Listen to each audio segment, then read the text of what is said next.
Hello guys, tingnan natin guys yung yung baboy natin na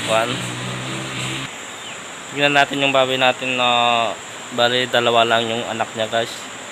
Napakalaking inahin, dalawa lang yung anak niya. Yung inahin na pagka lumaki siguro ng konti yung anak niya, ibebenta na natin. Tingnan natin guys. Bali ito guys. Dalawang beses na siyang nanganak, pero yung una dalawa rin yung anak niya, ngayon dalawa na naman, kaya lugi tayo sa pag-aalaga nito. So yan guys, magaganda naman guys yung anak niyang dalawa. Ayan.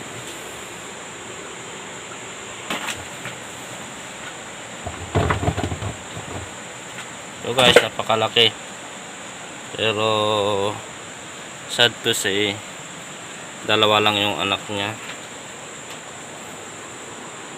Magpapainahin sana dito sa anak niya, kaso guys, parehas na lalaki.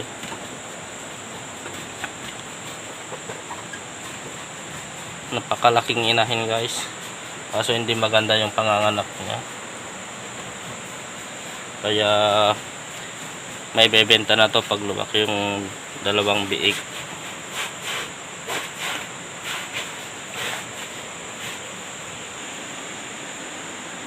Bali may dalawa pa tayong biik dito guys, yung pang fattening.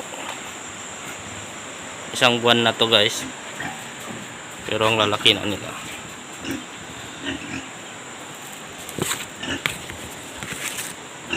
Guys,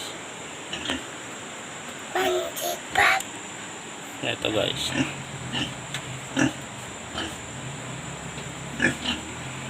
mahigit isang buwan na to guys.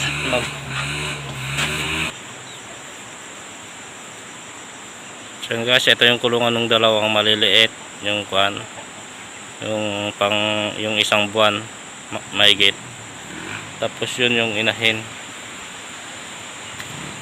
Maganda sa to guys kung kahit umabot lang ng 8 yung anak niya, kaso hindi naman, dalawa lang, pangalawang beses niya na to na mga anak. Ang laking inahin, ang haba ng katawan pa naman.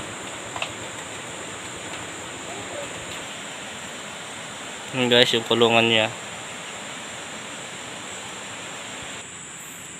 Yan guys, ito naman yung dating taniman natin ng ampalaya dati. Sobrang napakarami ng damo, tataas na. So balak ko ulit itong palinisan para matamnan natin ulit.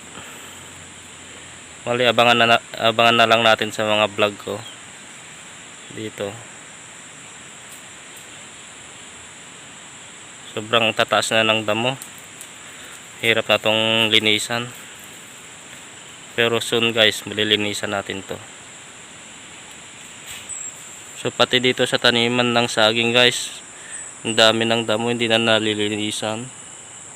Tapos yung iba may bunga nga, ang liliit naman, kasi ang dapat dito guys, isang puno lang yung dapat tutubo para yung nutrients ng lupa sa isang puno lang mapunta. Kaso dito guys ang dami na, hindi na natatanggal yung mga kanya. Dapat natatanggal tong mga to, tapos magtira lang ng isa para sa susunod na generasyon niya. Tulad nito guys, ang dami na nila doon sa isang puno. Dapat yan guys, dalawa lang, yung isang malapit ng mamunga, tapos yung susunod. So yan guys, hanggang dito lang, shinare ko lang yung yung ibang natin dito sa probinsya. Yan guys, ingat.